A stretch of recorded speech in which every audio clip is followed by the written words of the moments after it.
राज्यात गुटखा विक्री आणि सेवनावर बंदी आहे असे असतानाही सर्वत्र गुटखा विकला जातो।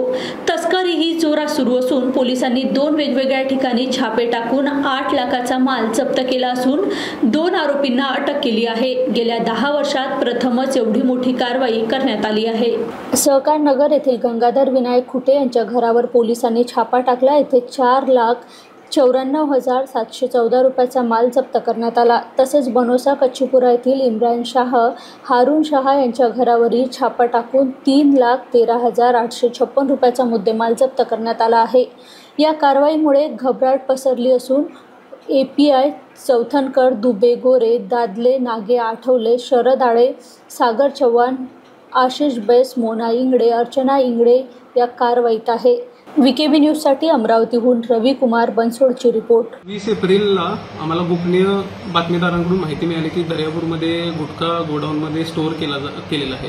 तर आम्ही माननीय SP सर अमरावती ग्रामीण, माननीय ॲडिशनल SP सर अमरावती ग्रामीण आणि SDPO दर्यापूर यांच्या मार्गदर्शनाखाली कारवाई केली। सुरुवातीला आम्हाला कच्चीपुरा, बनोसा, दर्यापूर येथे इम्रान शाह, हारून शाह यांच्या घरी 4,94,714 रुपयांचा गुटखा मिळाला। त्यानंतर दुसरी कारवाई आम्ही सहकार नगर बनोसा येथे गंगाधर विनायक घाटे यांच्या घरी केली। तिथे आम्हाला 3,13,856 रुपयाचा मुद्देमाल मिळाला। आम्ही यामध्ये 2 गुन्हे दाखल केलेले आहेत आणि प्रत्येक गुन्ह्यामध्ये सदरचे एक आरोपी आहेत। आमचा पुढील तपास चालू आहे। पुढील आरोपी निष्पन्न करत आहोत आम्ही।